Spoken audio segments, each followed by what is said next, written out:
We need what we call political education. Not civic education. Not political education. What's the difference? The political education shows you your political responsibility and the value of politics in your life. There you go. Civic education inakwambia you are a citizen or what and what is your right. But political education informs you of what are the political consequences and what is your political responsibility. Your part. You check.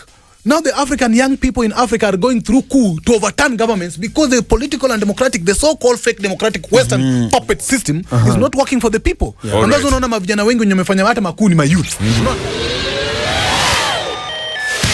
This is the Modern Vibes on Vibes Radio. Right here on 104.5 at Radio. It's hashtag Morning Vibes going on. The second hour of the show imeanza. MVP report, and we're so excited kwa sababu tunaenda kubanja na guys here. Special guest, we're going to introduce him in a bit. Lakini kumbuka, we are live on www.vibesradio.co.ke. Kwa hivyo, yeah, uko na options pia, unaweza stream, No, unaweza to get on the frequency right here in Nairobi, 104.5 for those who are checking in. Mombasa 98.7, Nyeri 98.8, and Meru 107.1, Eldoret 107.5. And local energy provider Utado the Beast. And of course, kama kawaida, Kevo Badman in the building. Big up sana. Tuko na Moses Katela. Boni wa Athiriva anasema good morning. A-Town is listening to Morning Vibes.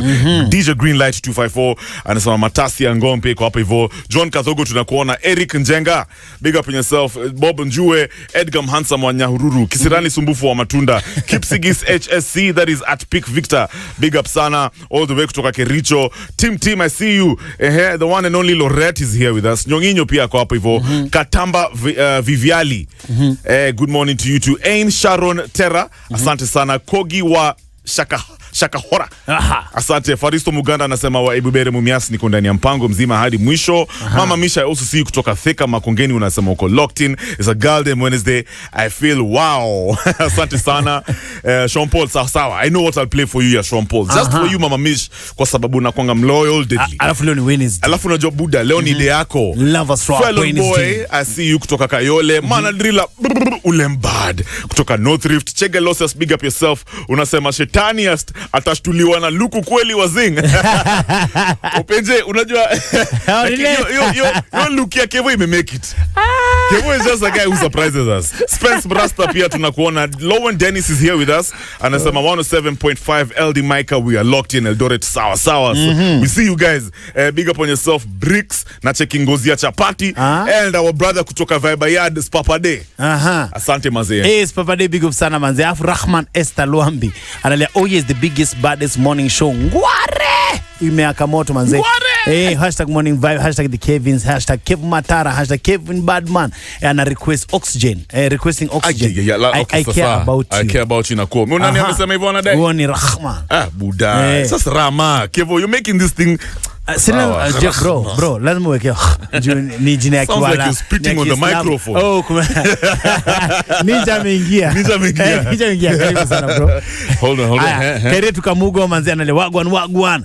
Karibu kwenye show yako. Julius Opacho analia Makevo, count me in hapa Imara. Karibu manzi. McDonald Makanga, good morning from Kabiria Kinuthia Center. Alafu kuna Azinyong'inyo alikuwa na request hapo hivi Perfect Tree ya Chronics amerudia tena. Kuna nani? Kuna Ericos kijana mpenda mashashi na good morning Ruisambu Lumumba Drive tuko lock kama kawaida. Joshua Mawana morning, Josh tuning from Rongai. Sairo Matisha morning via Kirinyaga wako well tuning. Kuna Anselim Mwadime. Anselim Mwadime analia tuko pamoja. Kuna Freddy Gadhira na Kinale well represented. Kuna kofia ya babake kabisa na kuna Mato wa Kikuyu Gatune na Kikuyu tuko ndani kama kawaida. And of course teremka na hiyo wall yetu hapo manzia Vibes Radio. Tupeleke kwa Instagram, tuko kwa Facebook, tuko kwa Twitter. Andika mazima leo una feel uko comfortable manzi, tuandikie tu request, tuambie unataka tukuchezee nini, unataka ifikie kina nani manzi. It's a morning show manzi, it's all about a breakfast show. This is the biggest show right now manzi. And of course Kevu Matara na Kevu Bada. Yeah man, right now pia tuko na special guest. Najua si mara yake ya first hapa, but it's exciting to talk to you this year 2023. Although tunamaliza mwaka. Karibu sana PIGBIN Odimwengu. Yes. How you doing bro? I'm fine. Leo unajua this is a Pan-African show, so I like that look. Hivyo pia ame maintain hapo. Mimi ndo leo Wakanda. Wakanda forever. Uko fine lakini? Niko fit sana. It's been a minute mazona. What are you up to? Sini inasemekana you organize and reorganize. You constantly reorganize. Constant conversation aishangi. Reorganize. Smart sana. Lazima ufit to the system anytime. You're a former presidential candidate. Yes. Bado unachapa siasa. You're still unafanya vitu kwa ground. Lazima to bring Babylonian system down. No mama. Oh my God. This is the guy. So nataka sasa tupitie magazeti ya raka because I can see it's 7:15. Alafu we play one Oxygen song, I Care For You. Tukirudi we get into this conversation. Unajua leo kwa Standard Kevo wameandika hapo hivi 1 year. Yeah, they're saying 1 year. On August the 9th, last year, 2022, Kenyans trooped to polling stations and made their intent known. The battle was between hustlers and the elite, between a bottom-up economic model where subsidies will only be awarded to production. A year later, we begin to look at the promises made versus the reality on the ground. History kuko page 2, 3, 4, 5. And then achiki hivi pledges versus reality. Political front, the making of a monolithic party and clamping down on opposition. Is country still in campaign mode? Now, ingine hapa wameandika economy. They said they inherited a battered economy 1 year after elections. Have things become better or worse? Agriculture. Government has delivered on its pledge to distribute affordable fertilizer. However, it is one of many farming inputs. Opposition. Azimio has resorted to street protests as a way of driving home their point. And then finally, on matters education, government intends to implement radical proposals that will change the sector significantly. Mesh, 1 year later, how would you rate our president's performance na hii serikali yake? 1 year later, bado ni struggle ya mahustlers na madynasties. Bado ni struggle. Haja fulfill pledge yake. Bado ni struggle. It appears like mahustlers, of course, Kenya tulichanganyikiwa na sana mahustlers. Ni kwamba tulidhani huyo mwenye alikuwa anasema ni hustler, kwa hustler. So bado today, bado tuna struggle kama mahustlers versus the dynasties. But alisema tumpatie time, things were complicated. He took over empty coffers, vituka hizo. You know, in fact, he also said that handshake, that former situation between Raila and the former president. Ili imeribu kila kitu, so he needs time to sort out the mess. Haina shida, but you see, one thing inakwanga simple. Ukikuja you need time, you don't destroy, you don't make the condition worse.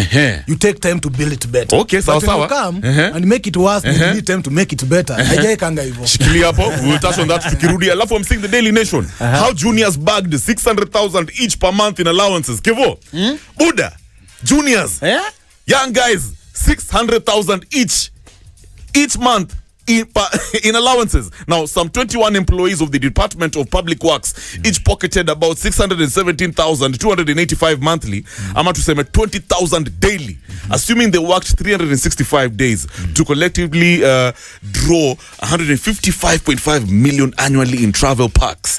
The amount is nearly 20% of the entire department's wage bill. History kuko page 7. And then I'm seeing here back to Bomas, where it began. Today, representatives of President Ruto and opposition leader Raila Odinga converge to talks to end a lingering post-election crisis at a venue where a year ago the warring factions scuffled prior to the declaration of poll results following a tight presidential contest. The dispute has persisted since. The story is on page 5. Tutapitia maneno when we come back in a bit, guys. Remember, unaweza stream live on www.vibesradio.co.ke. Once again, we're hanging out with PIGBIN ODIMWENGU, former presidential candidate. The time right now is 18 minutes after 7. Some Oxygen just for you. Itrack inaitwa I Care For You. Ilikuwa request ya Rahma. Yeah, Rahma. And I like. Good morning, guys. Maintain. Don't move on the hashtag morning vibes. Rahma. This is the Modern Vibes on Vibes Radio. All right, man. 23 minutes after 7.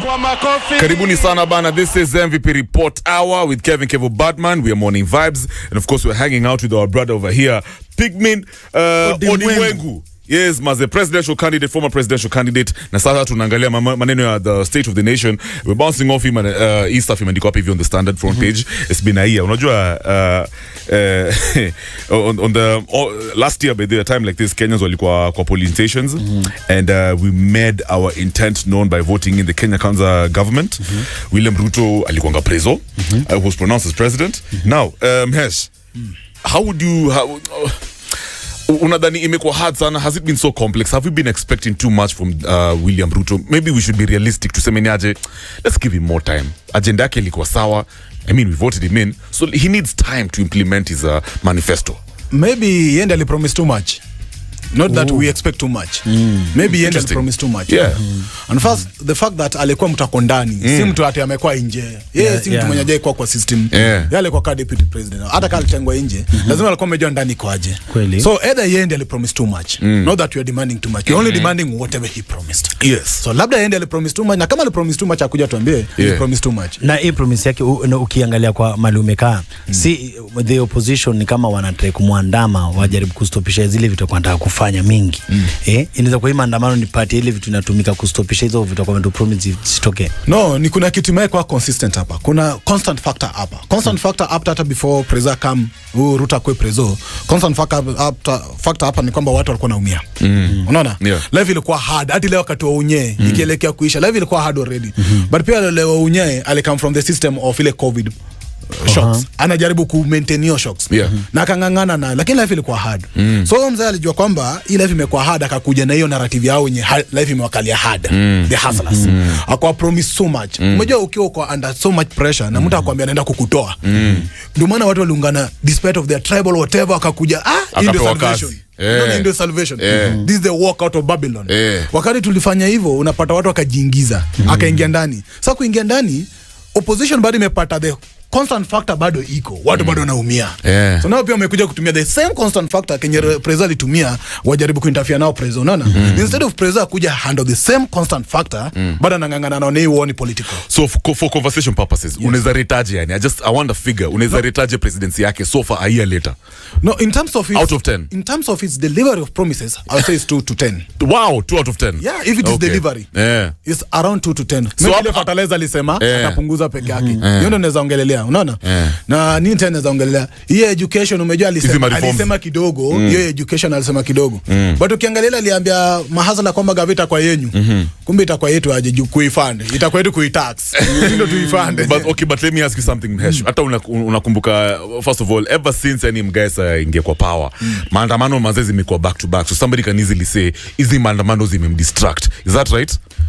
Why back to back? Jieni mwenyewe ndiye amecreate. Umejua hao watu wa maandamano na take advantage of a situation. Nimekwambia yeye ndiye change situation. Ndio maana maandamano inakuwa back to back. Na ange handle tu hii situation. Umejua wacha nikwambie, like hata ukienda home sasa umetoka kama umechelewa hivi, unafika mtaa unapata kuna mtu mdogo hapo. Lazima ukuje na ka sweet kiasi. Ndio sasa zile unapika hiyo nyama yako Ivane, anakula ka sweet hivi. Kitambo amalizana sweet, nyama imeiva. But don't you think the opposition is being unfair to the president? Kwa sababu hata Kibaki alipewa chance. Alipewa chance to rectify maneno. Surely even President Ruto needs a chance. The opposition are not being unfair, just that they are not being honest. Okay, explain. They are not being honest. Hizi shida tuko nazo zilikuwa darawa akiwa president, akiwa na unyoko ndani zilikuwa. So the only problem is that opposition is not being honest. What do you think the opposition is up to? The opposition is up to taking advantage of the common problem situation that you have as wananchi. Wajaribu escalate now political issues, unaona? But it should not be that. So unasema opposition si ati wanapigania welfare wananchi. Umeona kwa hiyo hizo vitu walitoa vitu yenu uliona cost of kwa hivyo Mhesh in short unamaanisha hata leo watu kina bombers. Kuna hiyo story na kuongea ni story za jaba. Ni story za jaba. Cost of living. Hizo ni story za jaba. But Raila made it clear. Watu wazimia walisema listen, as we want the high cost of living issue to be on the forefront of the conversation. The government of the day. Exactly, government of the day through the leader of the majority. Kimani Chungwa alisema si atuongee story ya high cost of living. So why will you say that opposition are not really concerned about Kenyans' welfare? Let me tell you, the opposition was in government, was in partnership with the previous government. Mbona kuongea hiyo cost of living? Rao mwenyewe on records even ile wakati wa 2007 ile wakati kwa nani Kibaki wakiongelea cost of living. Alikuwa amesema cost of living is not something to go on the street on. You see? Anajua vizuri hizi ni policies. Gava imeingia na policies. Yeye anataka babo mambo na subsidies. Of course gava inafaa iangalie policies zake. Cost of living is a policy issue. It's not a political issue. Right. Unaona ule prime minister mwenye alitoka before Sunaka ingie, ule mwenye aliingia UK, si kitu ilifanya anguke chini ilikuwa nini? Policies. Unaona? So issues ni watu waangalie policies. Na policies ingekuwa vitu kama hizo taxation. Relax the either kuna pressure tuko na hapa. Kuna deni za nje, deni ambazo pia tuja confirm kama kweli ni deni. Kuna wenye labda walisongana hizo vitu kwa mfuko zao, unaona? Ambao kitu ya kwanza Ruto angefanya, angefuata kwanza ile debt audit. Afuate ile rekodi angalie, okay, kauli sanya dona iko kuja kwa treasury, brother lipia. Unaona? Before nianze kuchukua hiyo burden mob. Juu kuna burden mob na mapresha mingi lipia. Angefuata kwanza na lipia nini. Cha pili wangeongelea tax adjustment. Either waende waongee na watu wa IMF na whatever loan whatever. Wao wape some adjustment. Juu pia Ruto ako na pressure ya alipe. Unaona? Na venye anaweza lipa ni haoni opportunity. Sasa angeenda ongelea tax adjustment kidogo apewe time then wajipange hapa ndani. But unaona Kenya anafanya? Anaboro mo na na tax mo. Unashinda anaenda wapi? Alright, Kevo? It's normal. Alright, hashtag Morning Vibes right about now. Tuko kwa MVP report. We're hanging out with PIGBIN ODIMWENGU, former presidential candidate. Leo tunaongea story ya Ruto's presidency. 1 year later, that is the case on the front page of The Standard. They're saying on the 9th of August 2022, Kenyans trooped to polling stations and made their intent known. The battle was between hustlers and the elite, between a bottom-up economic model where subsidies will only be awarded to production. A year later, we begin to look at the promises made versus the reality on the ground. Remember, we are also live on www.vibesradio.co.ke as well as on our Facebook plus YouTube channel yetu ni at Vibes Radio KE. 7:30, we'll be back in a bit. Don't move. Morning Vibes, where you are the MVP. No negative vibes. Electronics Perfect Tree. Right here on 104.5 Vibes Radio. When I feel Kevo, I vibes, bro. I revive. I'm telling Vibes you. Radio, you know what I mean? I feel you. Yeah, it's a perfect tree. It's a perfect conversation as well, Yeah, right man. here. With PIGBIN ODIMWENGU. Kabla tuendelee, PIGBIN ODIMWENGU. Your name sounds so Nigerian. West African. No, my name is PIGBIN ODIMWENGU. PJ, how you pronounce it is PIGBIN. PIGBIN ODIMWENGU. Oh, pidgin, Yeah, not- like the pidgin language. Yeah, pidgin. Okay. Yeah. ODIMWENGU. I'm a Kenyan by birth, Kenyan by blood, and African by blood also. That's what matters. Yes. Exactly. Na tukiendelea jo pidgin. Yes. Tuipata. So jana tulikuwa tunaongelea story ya kulikuwa na story government inataka kufanya ni mandatory ama compulsory story ya watu wakimaliza shule wanaingia kadri ya NYS. Yes. On your take, kuna watu walileta noma sana manzi, wanalia hii mambo timing nini inaharibia watu doe ni nyingine kula pesa. Na ilikuwa hapa before. Hey manzi, on your take, what do you think? Is it the way to go? Oh, I think Gava ikiamua kuleta program kama hiyo is for the benefit of the government. Okay. Oh, not the people. No, it's for the benefit of government because the government is trying to fit something in their market demand. You see, the government must always know the market demand. Umejua unataka mtu skill fulani. So you bring a program to fit your demand as a government. You see? To fit your system. Ndio run, unaona? Uwezi kuona leta training ya madoka uhitaji madoko. So everything that the system, so the system is always programmed to ensure that everything side your system inapatikana. Unaona kama wewe ni mechanical lazima ukuwe na spares and everything. So the government will always check on the demand of the government. Where are we lacking, where and where? So that when you train to fit the demand. But the problem is you creating two programs without demand. But walikuwa nasema ama vijana wakishatrainiwa wanaingia into employment. So it's not like the government is going to use them for any other purpose. No, even if it's employment, you see, even any employment you do in this country is to help the government apart from yourself. Right. You see? So the government must have realized there's a need for something. What do you think this need is?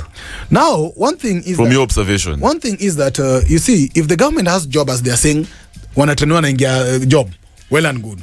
But if they're trained just for leisure, tukuna training mingi zenye tujai take into consideration or into action. Ume graduate kuna madegree zako hujai pata ta job. So why do you create an extra thing Kenya huna space ya accommodate, you see? And that's why okay, mina support hiyo training, prior training. Juu pia mazee watu wanatokanga shule na vitu kwa ground ni different. Unakuja kwa ground unapata hiyo vitu ulisomea iko. Personally, mina live na technical skill. I'm a teacher by profession. Lakini at the end of the day, But bro, you used to make shoes as well, yeah? Yeah, but now I'm working on technical things. Exactly, okay. Na make shoes, na mimi ni baba. Yeah.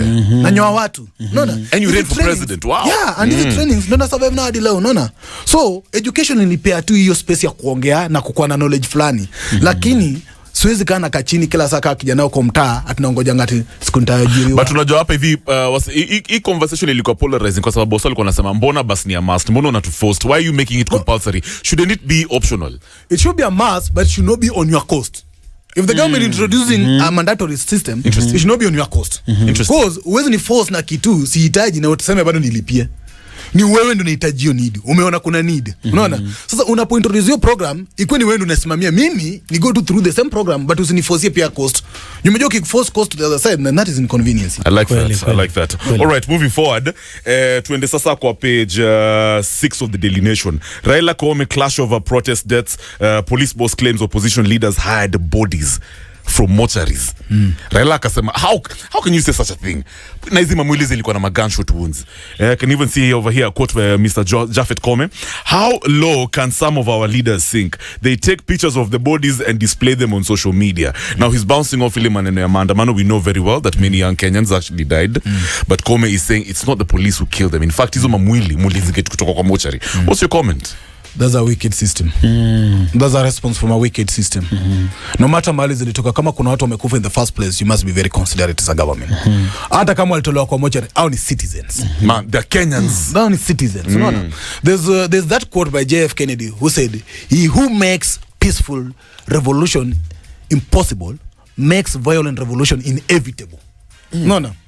Unaonanga kila saa wazee waendanga street peacefully, hakunanga death. The moment you want to make that peaceful demonstration impossible, then let us a death.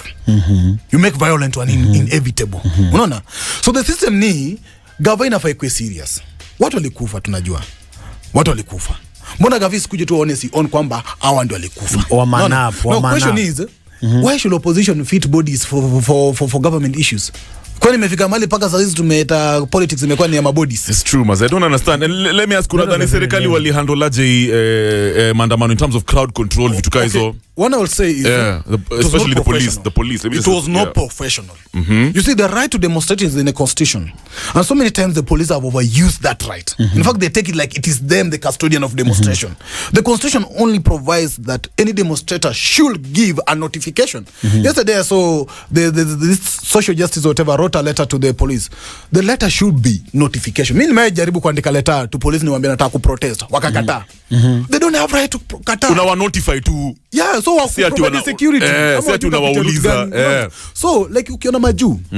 Watu watasema our Protestants are not civilized like wazee wa maju. But when Malcolm X said violence is a self defense for that who is not defend. Kama hauko armed, violence become a self defense. It's not a means, it's a self defense. For example, when niambie kwa law, kuna mahali mawe mae kwa ama ammunition. See. Unaona? But why do you resort to mawe? That's because it's very accessible. Liko hapo and because I feel why do you resort to mawe? I feel offended. I feel ni wameni attack. So I'm using it as a defense mechanism. That's the question. Why do you resort to mawe? Umaona wazee wakitembea peke yao hivi wakienda tao. Watachukua mawe waanze kupigana. No, when they see danger, because the people are coming in danger. Reactions. And kuna wazee walijaribu. Unaona kama Malikona niona police fulani Migori huko, alikuwa amesimama side fulani anaongea na wananchi huko anawaambia fanyeni hivi mavijana. Hakuna haja tupigane at the end of the day. Songeni na hiyo side mini back in side. Kama ni media mnataka nitawaletea. That is professional. Is it possible, Pigeon, to actually protest in Kenya without causing violence? Now the question is, siku ile Raila alidunda tao bila wazee kujua, nani alipigwa? Hakuna. Unaona? So the police kama kuna mali kuna businesses, wacha wasimame kwa hizo business wa protect. So wacha wazee tembe. Unajua, but this government want to curtail the freedom for expression, especially demonstration and association. That article 37, jimesikia kuna mabizi wanataka kupeleka kwa gava huko kwa parliament, ati whoever will be organizing a demonstration will be liable for the cost and everything else. Unaona? Why should I be liable for the cost while the constitution provides that the security must protect those premises? That's the question. Kev. Sa Pigeon. Unasikia vile anaileta? Hebu nikuulize my friend.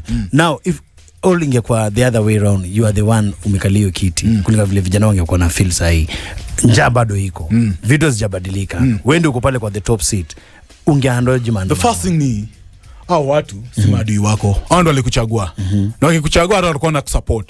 Why don't you just come talk to them? Vile sasa vile Ruto anafanya. Yeah, Ruto anafaa kae with a national honest dialogue. Anatema vijana na watu wote wakae chini. Wamwambie sisi tunafikiria hivi na hivi. Awaambie nini iko ndani. Unaona? But when that means is stopped, when that link between mimi na wewe kukutana in a formal dialogue is stopped, then I resort to the street. Kukuonyesha kwamba nataka nikufikie. Unaona? So the only thing the president ought to have done is Umeingia huko ndani umesema umejua venye system iko. So ukuje ambie vijana in a honest conversation, hustlers, mama mboga, mimi niloambia hivi na hivi. Lakini honestly, this is where we should go, and so that you have a mutual agreement between when you like huko ndani na wewe ndio kupe peace. So on your side, una feel vile Ruto na handle the government of the day about the maandamano guys, the mama mboga na the boda guys. Una feel ama feel? Reality is that wale wenye wali celebrate, wale watu wanduthi na mama mboga ndio wako kwa hiyo state. True. So it's a serious inward conversation that he must do a soul search. Mbona watu niliwaambia just a year ago wamerudi kwa state. So what does that mean ukisikia Kimani Chungwa akisema they're not going to talk about the high cost of living kwa hiyo dialogue? One thing does it mean that wameacha kufightia kujaribu kusort out my hustlers? No, that's honest. They are never for hustlers. They were never.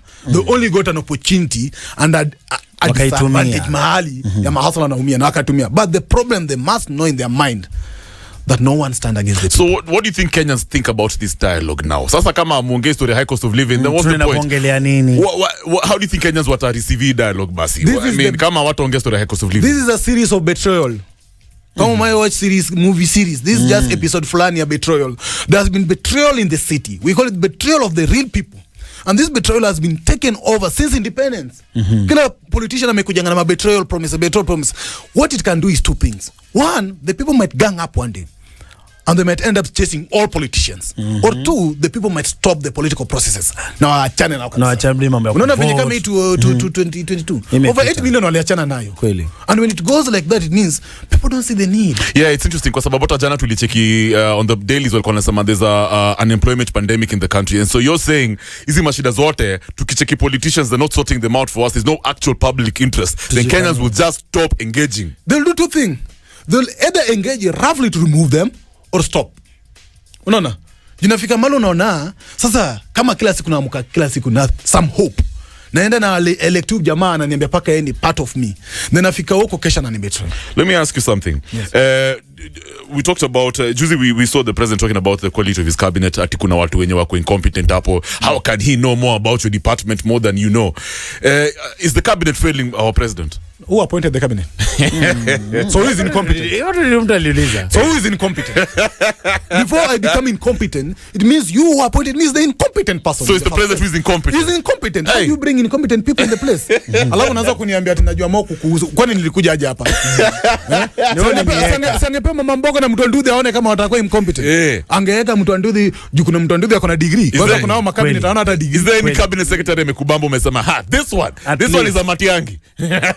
I'm using Matiangi as an example because they said it was very good. Yeah, I find Kindiki being more rational despite ya kututuma force mob kufight wazee kwa ground, but generally igava napata ni kama mistake walifanya wale kama politicians mob kwa cabinet, which is so wrong. Cabinet inafai kuwe technocrats. So walisema ni shareholders. No, wacha nikwambie sasa shareholders ndio kampuni itavunjika, ndio maana watu wengine wanataka pia kuform kampani yao ya share yao. And that is not how we should run this country. As we wrap up, guys, MVPs, piga simu 0719012700 in a bit. Kevo, maybe you should ask Mehesh about that book because ametuambia off air he actually read it. Talk about the title and what stood out for you from that book. I'd like to pick your brain. Kwa hii story mimi niko na kitabu muipa. Hiyo nipandisia sana. Inaitwa Rust and Resistance. Yes. Unaona, I like this book manze. Wange imenipatia tu awakening twingi sana. Ni Horace Kimbo. Yes. Tuko naongea story ya the legalization of marijuana. Yes. Kwa hii story ukipata hii kitabu ile story wameandika kuhusu marijuana, wanakuonesha marijuana ilikuwa ni the biggest plant ambayo ilikuwa inasaidia Muafrika. Yes. Ili kina president kama kina the first president of America, Washington. Yes. Walikuwa na own acres and acres and acres of marijuana. Yes. Marijuana still stand to be the only plant ambayo inatoa the best materials za kujengadi nguo. Yes, exactly. In fact kujengadi do. Unashika na on your take Joe Pigeon. Hii historia ya marijuana legalization ndio topic kubwa inaendelea sasa duniani. Ungekuwa wewe ndio prezo sahi, ungeifanyaje? First on Rastas, I believe that they are the liberators. Rastaman does the liberation without any pay. He's a man who can go out and do anything without any pay. They do it for liberation. Wow. So I'm either Rasta without dreadlocks, but I'm a Rasta. True. One thing I believe that hiyo mastery ya marijuana, let me tell you for honestly. Nani alisema iko illegal? System. In fact, Babylonian system. Now, mbona unasema iko illegal na the same system owners ndio wanaisell? Mbona? Unaona like hii country, unaona Wajakoya na ole Justina walikuja na project fiti sana. Mbona ututaxi heavily kama ungeplant marijuana kama gava huko Galana Kulalu, hata kama si yetu we control to your space kwenye gava inauza vile wanafanya UG venye sasa sasa hivi wanaweka tax kwa watu wa miraa. Unaona sasa hata miraa ilikuwa inaleta kitu wanaweka tax. Mbona msiplant marijuana if you don't want it to make it legal to us, plant it, generate money. Let's take a short break alafu tamaliza hizo ma comments because producer Mr. Time is moving. We can give our MVPs a chance, but you continue with that marijuana conversation. 0719012700 guys, tupige simu manze, MVP report na go down. We are hanging out with a brilliant mind, a young man who ran for president last year, and anaitwa PIGBIN ODIMWENGU, former presidential candidate. Today we're talking about Ruto's presidency 1 year later. How would you rate it, manze? How would you describe it if I can put it like that? Yeah, man. Lines are open, tupige simu. More vibes to keep you moving. To accuse police of... All right, 0719012700. Yep, umesikia hapo hivyo Rawa akisema that the police chief anasema ati waso Azimio wali hire dead bodies. Na the chief mwenyewe ako recorded. Yes. Akisema how can leaders can you imagine? So 0719012700. Tupige simu pia ungetushowani whatever's happening kwa ground. Tungependa kujua. Remember we're hanging out with PIGBIN ODIMWENGU. He's a former presidential candidate. Vibes Radio, good morning. Aizo. Yeah. Karibu sana Aizo. Good morning. Morning. Morning sana Aizo. Do you have any comments? Tuko hapa even a former presidential candidate. Remember it's also Ruto's 1 year since he took over power. Sure. Bana. Hii serikali kitu ya kwanza, the government is not for us. It is God for us. Kila mtu peke yake. And then hii mambo ya politics, this is dirty politics which is being done. Hakuna interest ya mwananchi kwa hapa. If you look at these guys who are going to discuss, ni watu wanataka kupeneviti mambo yao. If they are not talking about what is the problem of Kenya currently, and Aizo, what are they going to talk? How would you describe the president's reign in power tangu achukue office, tangu ingie office? Ni mtu wa show off. Ni mtu show my highlights. International show off, lakini kwake yes, it is a mess. Wow, haya, asante sana. Thank you so much Aizo. I have to let you go. Vibes Radio, good morning. Hello, good morning Vibes Radio. Tunaongea nani bro? Naomboga na Lucheza hapa. Karibu sana. There's so much we've touched on. Tuko hapa hivi na former presidential candidate PIGBIN ODIMWENGU. Tumeongea, first of all, it's Ruto's 1 year in power. We've also talked about Japhet Kome's the police chief's comment about Izima bodies. What are your thoughts? Hey, igava, metukalia noma, sima youth huku kwa ground jo. Ndio tunajua venye kuko. Na unaweza describe aje hizi serikali ya Ruto tangu achukue power? Hao ni ma content creators. Come on. Asante sana. Abdallah, good morning. Good morning. Karibu sana Abdallah. It's been 1 year since serikali ya Ruto ingie kwa power. How would you describe it? Wamecheza kama wow ama there's a lot to do? This is the most failure government. Hawa ndio watu walifeli kabisa katika parliament. Katika serikali zote zilizotokea, hawa ndio watu ambao wamefeli zaidi. Mimi nataka kuungana na huyu mwenye hapo. Badala wewe ya kutax watu. Tu baada banki na banki iko na pesa mingi. Kisha wewe hapa tuko na mafuta kule Turkana. Si ukuje uproduce hii mafuta upate pesa. Kwa nini usinyirie watu? All right, asante sana. Thank you so much Abdallah. Rasmak kutoka na Rumoru, unasemaje this morning? Karibu sana Ras. Umesikia hapo hivyo kwa the front page of the Standard, they're saying it's been 1 year since serikali ingie kwa power. We're also hanging out over here with the former presidential candidate into PIGBIN ODIMWENGU. What are your comments? Ama uko na swali? Mimi niko na swali kwa sababu ulimwengu wa leo kwa sasa sisi vijana tunaisha umoja yani tunachukuliwa kama samaki na ndoano.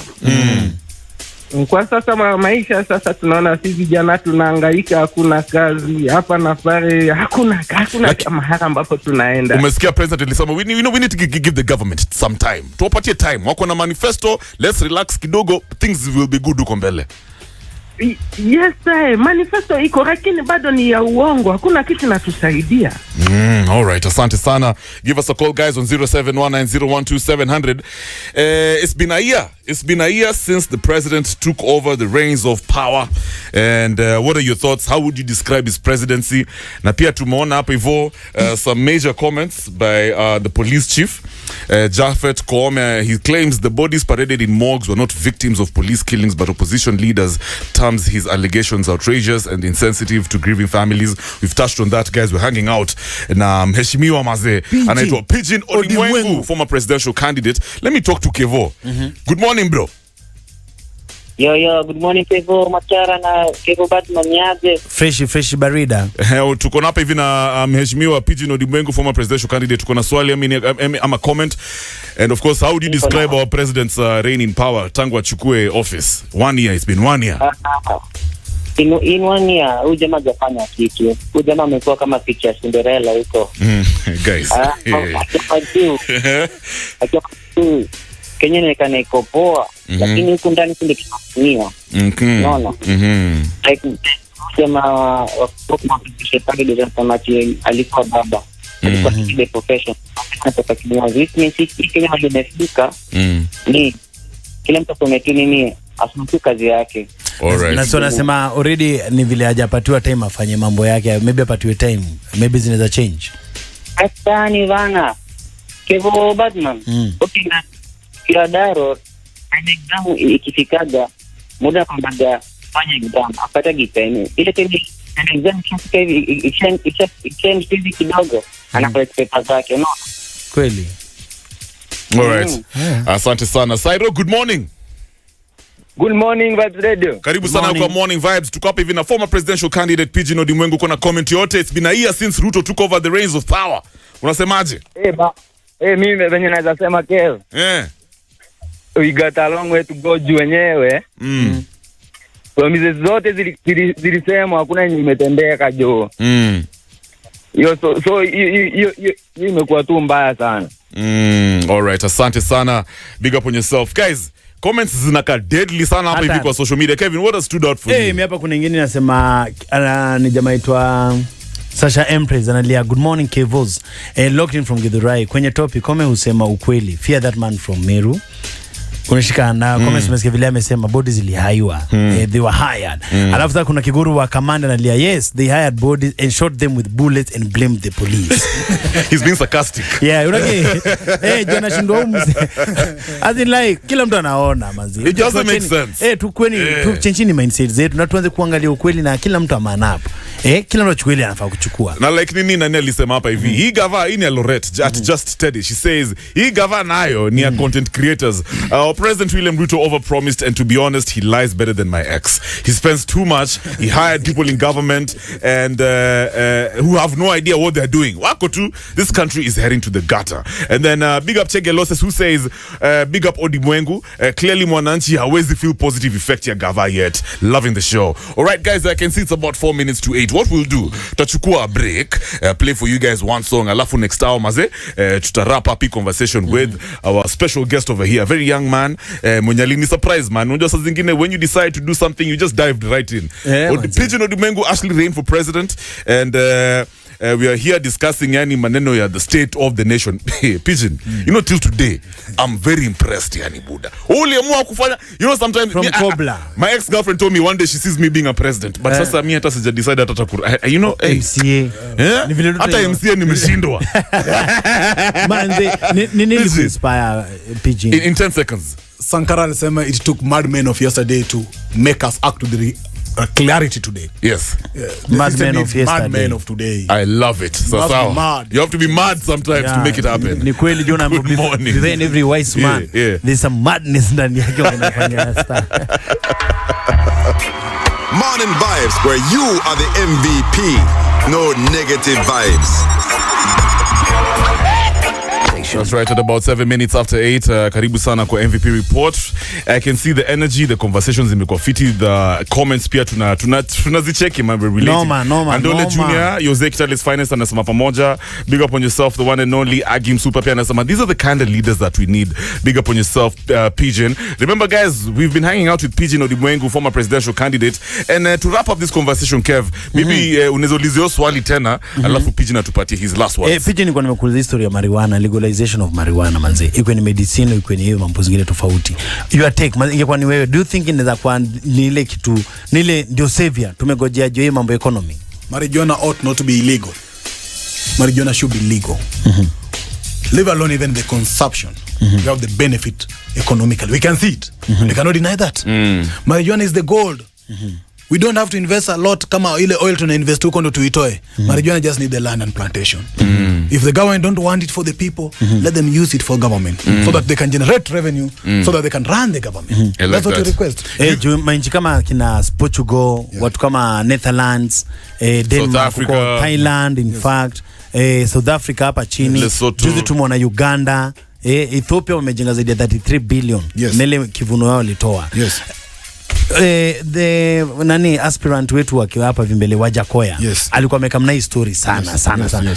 Ungekuwa ndo umekalio kiti sahi, ungechukua Wajakoya ama legalize kitu tuendelee kuifanya? My friend, ningekuwa kwa hiyo gava, ningechukua kwanza Justina venye anaongea vizuri kuhusu marijuana. Angekuwa minister of marijuana. Marijuana ingekuwa the whole ministry, because ingefund everything. Hata achana mambo na taxation, ingetufund everything, you see. And the first thing is that tusidanganyane, we need to liberate our minds. So you think that debate inafakuwa inaongelewa sahi? The president don't need even a debate. The president just should act. Just act. Don't. Yani, it's simple. Make it happen. Ile galana kulalu, you convert it to marijuana ground. You control. Let it do. Thank you so much, Bwana PIGBIN ODIMWENGU. I know we were giving you some few. Let me ask you, as we kill this conversation, Sasa, how would you in fact, no, hiyo mambo ya kudescribe his route of presidency nimuuliza sana. What should the president do to get it right this time round as he gets into his second year of governance? Nadhani amekuwa kwa lab for long. Amekuwa akitest hizo vitu zake na apparatus. Anatuplay kama apparatus kwa lab yake. Anajaribu kutest. You should know moving forward. We need action. We just need action. And the clearest action. Acha tujaze tumbo kwanza. Hizo stories zingine kuja nazo baadaye. Watu tumeshiba, tunaweza kupea time ufanye chochote unataka. But if we are empty in stomach, we will never be silent. We will never be silent. As long as Kenyans are hungry, it doesn't matter. Never be silent, you see. PIGBIN, 2027 iko just around the corner. Yes. Unasimama tena, na if unasimama, manifesto yako unafeel unafaa kufanya nini? What will you tackle? Personally sasa hivi venye nafanya vitu mob sasa hivi. I'm in the Pan-African space. Nafaitia reparation ya watu wa Mau, na follow up on that, wale wazee wetu. I respect the previous freedom fighters. Nafanya class ya philosophy and ideology, because I think the politics of Africa lacks philosophy and ideology, and a Pan-African philosophy and ideology. Amazing. So I'm working on that space as a co-chair on that class. I'm pushing the Africa unification and liberation. Amazing. I'm doing a lot of talks in Nigeria and how CIA are coming in. I'll be having interview with the West African media stations. We discuss how Nigeria and other countries are coming in to colonize us. I've been having conversation with the Africans in diaspora in UK. We discuss a lot of African liberation. And now locally hapa pia najaribu kuwa na network ya mavijana mob. So hizi hata nataka kufungua na mavijana fulani maras fulani nilipata nao. Nataka kufungua inaitwa Bunge la Mwafrika, the Pan-African Parliament. So that we can talk beyond Kenya. Can we please talk at Africa? And I want us to further that conversation here. I have the guys around. Please, yes. We've been discussing, we've been meeting kwa Mageto huko and organize. So we have a Pan-African Parliament. Now 2027 I'm in. I'm sure there's nothing that will change. Hizi manifesto ziliongelewa na Jomo Kenyatta akiingia ndo bado ziko hadi leo. The only thing I'll be coming in to do is to finish them. You know, it's funny, our supervisor, our boss, Vusa juzi tuko tuongea maneno ya, you know how that West guy who took over powers in Burkina Faso, that military leader at 35 years old. Traore. Sankara change Burkina Faso in 3 years. Exactly. Ruta situambia anataka time. Let me ask you something, PIGBIN. Yes. We were comparing the guys in Kenya who were in their 30s. Akina Kia Regina, akina Sonko. Vile wana unleash maganji. Unadhani my youth in Kenya, are we really engaging in political conversations, in policy making conversations the way it has to be done? Are we aggressive? No, we've been like our West African brothers. We've been talking with the Akina Lex of Akina Mutemi wa Kiama. What we need, and we'll start it. I'm trying to work with those various organizations. We need what we call political education, not civic education. Not political education. What's the difference? The political education shows you your political responsibility and the value of politics in your life. There you go. Civic education inakwambia you are a citizen or what is your right. But political education informs you of what are the political consequences and what is your political responsibility. Your part. You check. now the African young people in Africa are going through coup to overturn governments because the political and democratic, the so-called fake democratic Western puppet system is not working for the people. And that's unaona mavijana wengi wenye wamefanya hata makuu ni mayouth. Unaona? The young people have done amazing work. Tom Mboya was a chair of all Pan-African Revolutionary Movement, but then the chair conference in 1958 at 29. It's crazy. So the young people have the examples. Asante sana PIGBIN ODIMWENGU, former presidential candidate. Today we've been talking about Ruto's presidency 1 year later. Thank you so much, my brother. It is 13 minutes after 8. Tunarudi na mjadala koto public opinion. Twende kazi. Good morning. Maintain up hivyo. Don't move on #MorningVibes. This is the Morning Vibes on Vibes Radio.